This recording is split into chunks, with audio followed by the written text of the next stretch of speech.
जय श्री कृष्णा। मैं हूं नरेंद्र अग्रवाल और आप देख रहे हैं नरेंद्र अग्रवाल यूट्यूब चैनल। दशा माता का व्रत बिगड़ी हुई दशा को सुधारने के लिए किया जाता है। तो दशा माता का व्रत का एक विशेष तरीका होता है। इसमें डोरे लिए जाते हैं और 10 दिनों तक रोज़ाना दशा माता का ये व्रत किया जाता है और 10 ही दिन अलग अलग कहानी सुनी जाती है। आज इस वीडियो में हम आपको दशा माता की दूसरी कहानी सुनाने जा रहे हैं। तो आइए सीधे कहानी पर चलते हैं। एक घर में एक सास और बहू रहा करती थी। बहू का पति प्रदेश में गया हुआ था। एक दिन सास ने बहू से गांव में से आग लाकर भोजन पकाने के लिए कहा। बहू गांव में आग लाने के लिए गई पर किसी ने भी उसे आग नहीं दी। सभी ने कहा कि जब तक दशा माता की पूजा नहीं हो जाती तब तक आग नहीं मिलेगी। बेचारी बहू क्या करती, खाली हाथ घर लौट आई। उसने सास को बताया कि गांव भर में आज दशा माता का पूजन है और इसीलिए कोई उसे आग नहीं दे रहा है।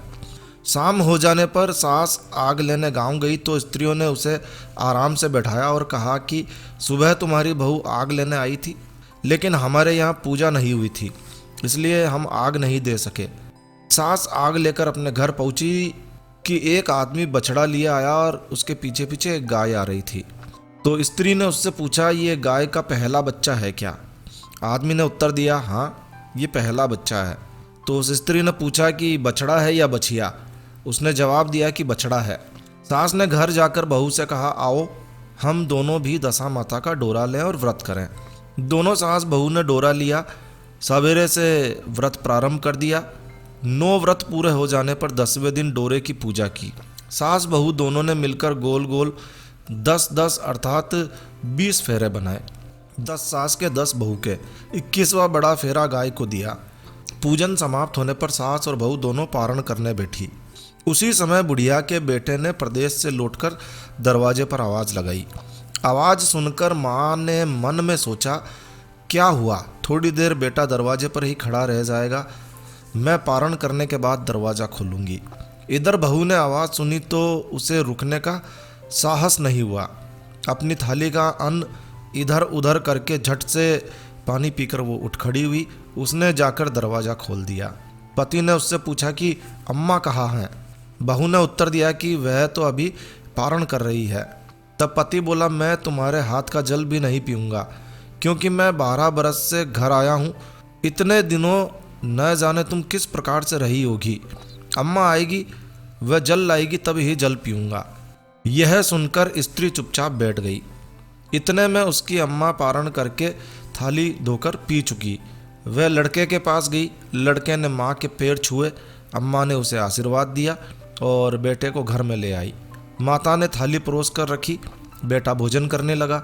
उसने हाथ में पहला ग्रास ही लिया था कि फेरों के वे टुकड़े जो बहू ने अपनी थाली में फेंक दिए थे अपने आप बेटे के सामने आने लगे। बेटे ने माँ से पूछा, ये सब क्या हो रहा है?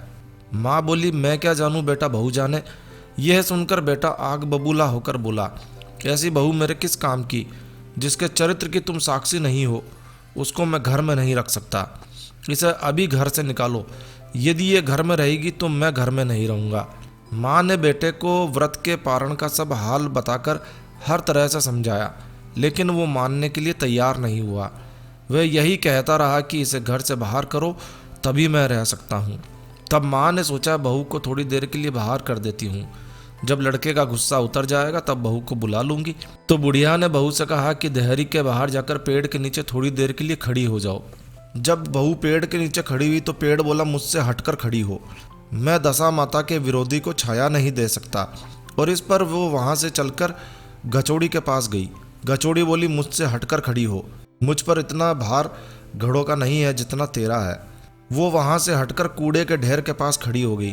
कूड़े का ढेर बोला, मुझ पर इतना भार कूड़े का नहीं है जितना मुझे तेरा लग रहा है, चल हट यहाँ से, कहीं और जाकर खड़ी हो।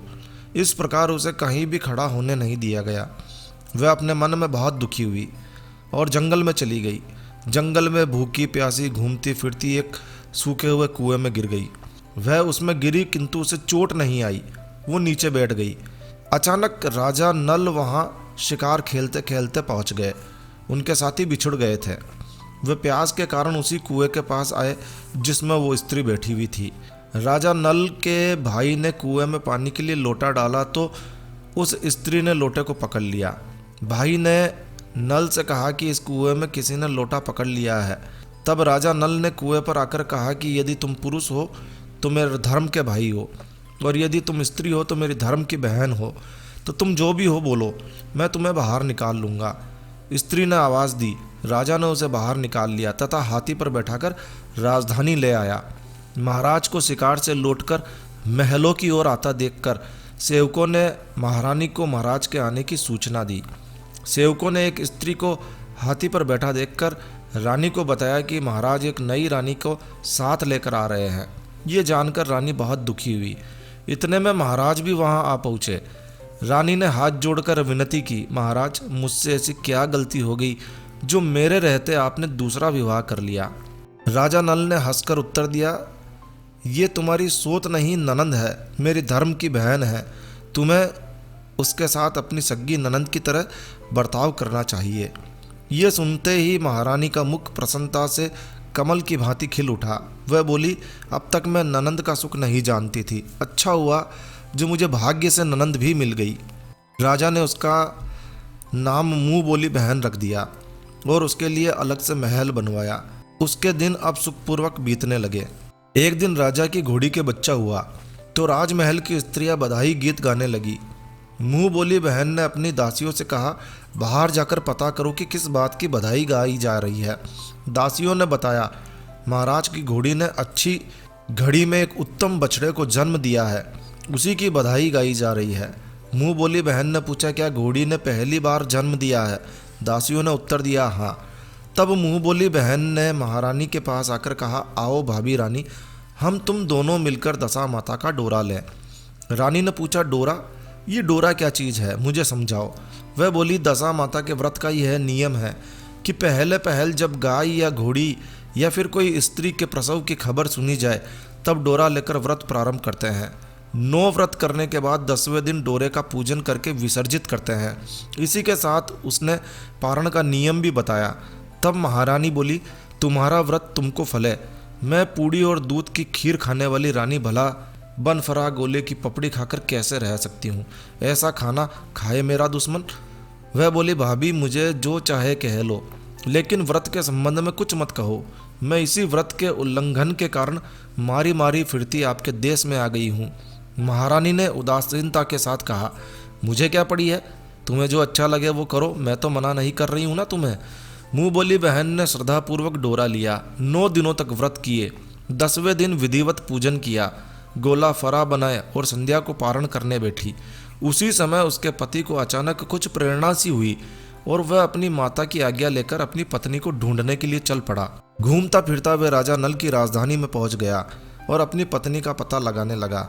उसने उस कुएं पर कुछ औरतों को बातें करते देखा। एक कह रही थी, राजा की मुंह बोली बहन बहुत ही सुंदर ही स्त्री है, आजकल उसी का किया हुआ सब कुछ होता है। दूसरी स्त्री बोली, वह सुंदर होने के साथ साथ धर्मात्मा भी है, जब से आई है तभी से उसने सदा व्रत खोल रखा है, उसके दरवाजे से कोई भी व्यक्ति खाली नहीं लौटता। तीसरी स्त्री बोली, वह जैसी धर्मात्मा है वैसी सदाचारणी भी है। चौथी स्त्री बोली, वह सदाचारणी और सर्वप्रिय भी है, सारी प्रजा उससे खुश है। पांचवी स्त्री बोली, ये सब तो सही है, लेकिन अब तक ये पता नहीं चला कि वह कौन है और कहाँ की रहने वाली है। उन औरतों की बात सुनकर वह साधु के भेष में राजा नल की मुंह बोली बहन के महल के दरवाजे पर जा पहुंचा। वहां उसने भिक्षा के लिए आवाज़ लगाई तो द्वारपाल उसे भिक्षा देने लगा। उसने द्वारपाल के हाथों से भिक्षा लेने के लिए मना कर दिया और बोला, भिक्षा देने वाली स्वामिनी के हाथ से ही भिक्षा ग्रहण करूंगा, नहीं तो मैं चला अपने रास्ते। तब द्वारपाल ने कहा, इस समय वो दशा माता का व्रत करके पारणा कर रही है, पारण समाप्त होने के बाद ही वह तुमको भिक्षा दे सकती है, तब तक आप इंतज़ार करिए। वो चुपचाप बैठकर इंतज़ार करने लगा। पारण कर लेने के बाद वह मुट्ठी भर मोती लेकर आई, लेकिन सामने अपने पति को पल्ला फैलाए देखकर वह मुस्कुराती हुई लौट गई। दोनों ने एक दूसरे को पहचान लिया। महारानी ने मुंह बोली ननंद को मुस्कुराते देखकर कहा, जब से तुम आई हो आज तक मैंने तुम्हें मुस्कुराते नहीं देखा, आज इस साधु को देखकर हंसने का क्या कारण है? मुंह बोली बहन ने उत्तर दिया, वह साधु हमारे घर का है। रानी ने पूछा, तब वह ऐसे क्यों आया है? उसने कहा, वह अभी मेरा पता लगाने आए हैं। महारानी ने राजा नल से कहा, तुम्हारी मुंह बोली बहन के घर के लोग आए हैं। राजा ने कहा, उनसे कह दो कि अभी यहाँ से घर जाकर वहाँ से हमारी हैसियत से आए, तब मैं बहन की विदाई करूँगा। राजा नल की मुंह बोली बहन का पति घर आकर अपनी माँ से बोला, तुम्हारी बहू राजा नल के यहाँ उसकी बहन बनकर रह रही है। वो रोजाना सदा व्रत करती है और नियम धर्म से दिन बिताती है। तब उसकी माता ने उसे आज्ञा दी कि बहू को ले आओ। वह डोली, पीनस, बाजे गाजे, कहार आदि के साथ यथाचित सज धजकर राजा नल की राजधानी को चल पड़ा। राजा ने उसका यथोचित आदर सत्कार किया और कुछ दिन मेहमानी में रखकर विधि पूर्वक बहन की विदाई की। जब वो महल के बाहर निकलने लगी तो महल भी उसके पीछे पीछे चलने लगा। तब महारानी बोली, ननद जी तुम चली और मेरा महल भी ले चली, जरा पीछे मुड़कर तो देखती जाओ। ज्यों ही उसने मुड़कर पीछे की ओर देखा तो राजा का संपूर्ण राजसी वैभव अचानक लुप्त हो गया। राजा की मुंह बोली बहन तो अपने पति के साथ आनंद से रहने लगी, लेकिन राजा नल व रानी का ये हाल हो गया कि वे दोनों कमरी कथरी ओढ़े फिरने लगे। उनके भोजनालय में पत्ते खड़खड़ाने लगे। राजा नल ने रानी से कहा, अब हमें यहाँ से कहीं दूसरी जगह चलना चाहिए। रानी पतिव्रता स्त्री थी, उसने राजा की आज्ञा मान ली। चलते चलते वो एक गांव के पास पहुँचे। वहाँ बेरी के पेड़ पर बेर लगे हुए थे। राजा रानी दोनों भूखे थे। उन्होंने बेरों को उठाया तो बेर लोहे के हो गए। इस प्रकार राजा रानी जिस वस्तु को भी हाथ लगाते वो कंकड़ पत्थर में बदल जाते। इतने पर भी राजा रानी आगे बढ़ते गए। रास्ते में उन्हें एक व्यापारी मिला। व्यापारी ने राजा रानी को पहचान लिया। उसने राजा रानी के भोजन के लिए सेर भर आटा दिया। वे आटा लेकर नदी के किनारे गए। वहाँ रानी भोजन बनाने लगी और राजा स्नान करने चले गए। उस नदी में मछुआरे मछलियाँ पकड़ रहे थे। मछेरों ने राजा को 4 मछलियाँ दी। रानी ने मछलियाँ भूनकर रोटियाँ बना ली। राजा नल भोजन करने बैठे तो रोटियाँ ईंट में परिवर्तित हो गई और मछलियाँ उछलकर नदी में चली गई। वहाँ से चलकर राजा रानी अपनी मुँह बोली बहन के यहाँ गए। बहन को जब पता चला कि भाई भाभी आए हैं तो उसने सेवकों से पूछा, कैसे आए हैं? सेवकों ने कहा, भिखारियों के हाल में आए हैं। ये सुनकर उसे बड़ी लज्जा आई। उसने राजा रानी को एक कुम्हार के यहाँ ठहरा दिया। शाम को थाल सजाकर बहन स्वयं भाभी से मिलने कुम्हार के घर गई। उसने भाभी के सामने थाल रखा तो भाभी ने कहा, इस थाल में जो कुछ भी है उसे कुम्हार के चक्के के नीचे रख दो और चली जाओ। ननंद थाल का सामान चक्के के नीचे रखकर चली गई। थोड़ी देर में राजा ने आकर रानी से पूछा, कहो बहन आई थी, क्या लाई थी? रानी ने कहा, आई तो थी पर जो कुछ लाई थी मैंने इस चक्के के नीचे रखवा दिया है। राजा ने देखा तो वहाँ कंकड़ पत्थरों के सिवा और कुछ नहीं था। राजा को समझते देर न लगी कि ये सब बुरी दशा के कारण हो रहा है। भला वो मेरे लिए कंकड़ पत्थर क्यों लाएगी? अब राजा रानी वहाँ से चलकर अपने मित्र के घर गए।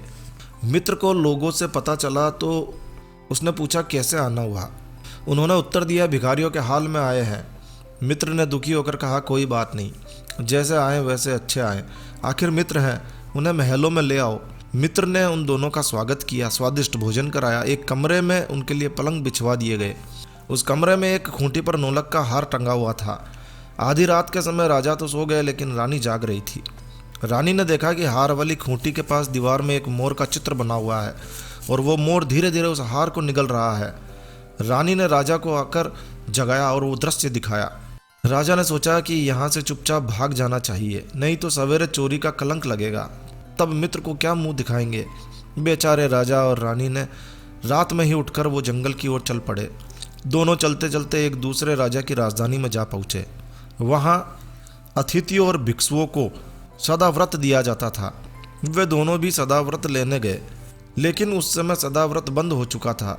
वहाँ के अधिकारियों ने कहा, यह लोग ना जाने कहाँ से अभागे आए हैं कि इन्हें देने के लिए अब कुछ भी नहीं बचा है, फिर भी इन्हें एक एक मुट्ठी चने दे दो।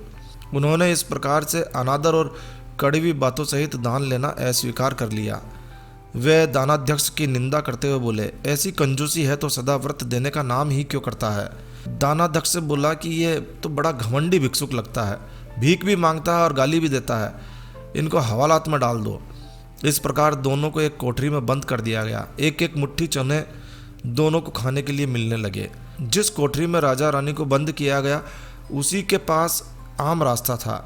एक जमींदारनी राजा की घुड़साल साफ करके उसी रास्ते से निकला करती थी। एक दिन वह बहुत देर से निकली। रानी उससे पूछने लगी, आज तुम्हें इतनी देर कैसे हो गई? वो बोली, आज राजा की घोड़ी को बछड़ा हुआ था, उसकी टहल में देर हो गई। रानी ने पूछा कि घोड़ी का पहला प्रसव है क्या? जमादारनी ने बताया, हाँ पहली बार हुआ है। रानी ने फिर पूछा, बछड़ा हुआ है या बछड़ी? जमादारनी ने बताया, बहुत अच्छा, बछेड़ा हुआ है। ये सुनकर रानी ने राजा से कहा, एक बार मैंने आपकी मुंह बोली बहन के डोरे का अनादर किया था, उसी दिन से हमारी दशा बदल गई। मैं आज दशा माता का डोरा लेना चाहती हूँ। राजा ने कहा कि परंतु ये पूजा की सामग्री कहाँ से आएगी, उसके नियम धर्म का पालन कैसे होगा? रानी ने उत्तर दिया, दशा माता ही जाने, वही सब कुछ करेगी। मैं तो उन्हीं का नाम लेकर डोरा ले लेती हूँ, फिर जो होगा देखा जाएगा। रानी ने 9 तार राजा की पगड़ी से लिए और 1 तार अपने आंचल का लेकर अपना डोरा तैयार किया और उसी समय से व्रत करने लगी। थोड़ी देर में ही वहाँ का राजा अपनी घोड़ी को देखने के लिए उसी रास्ते से निकला।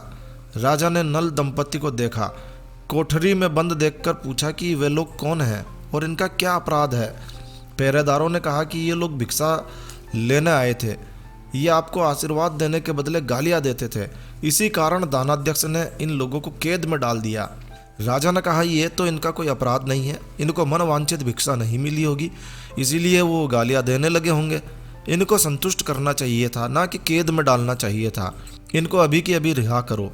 राजा की आज्ञा से उसी समय दोनों को कोठरी से बाहर निकाल दिया गया। राजा उनके पांव में पद्म और माथे पर चंद्रमा देखकर पहचान गया कि यह तो राजा नल और रानी दमयंती है। इस पर उसने दोनों हाथों से हाथ जोड़कर क्षमा मांगी और हाथी पर बैठाकर उन्हें अपने महलों में ले आया।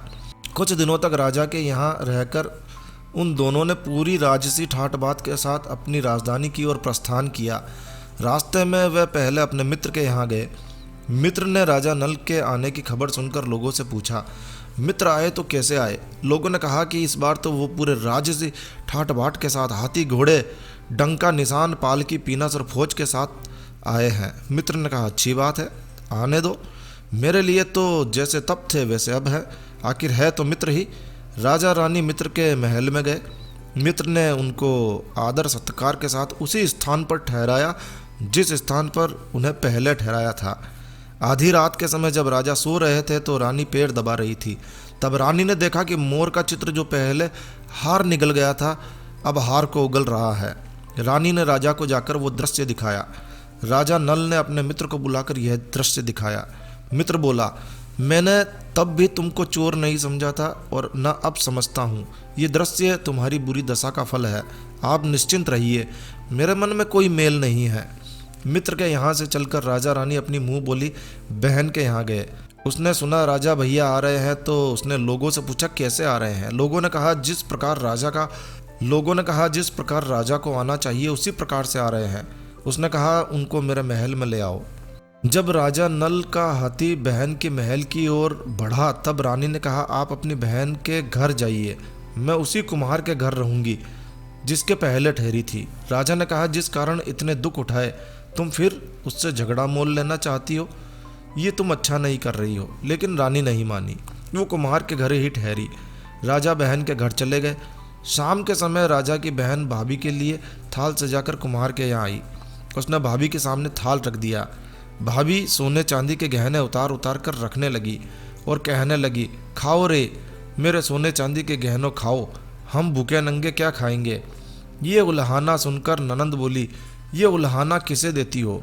मुझसे उस समय जो कुछ हो सका उस समय ले आई थी, वही अब भी लाई हूँ। विश्वास ना हो तो चक्के के नीचे अब भी देख लो।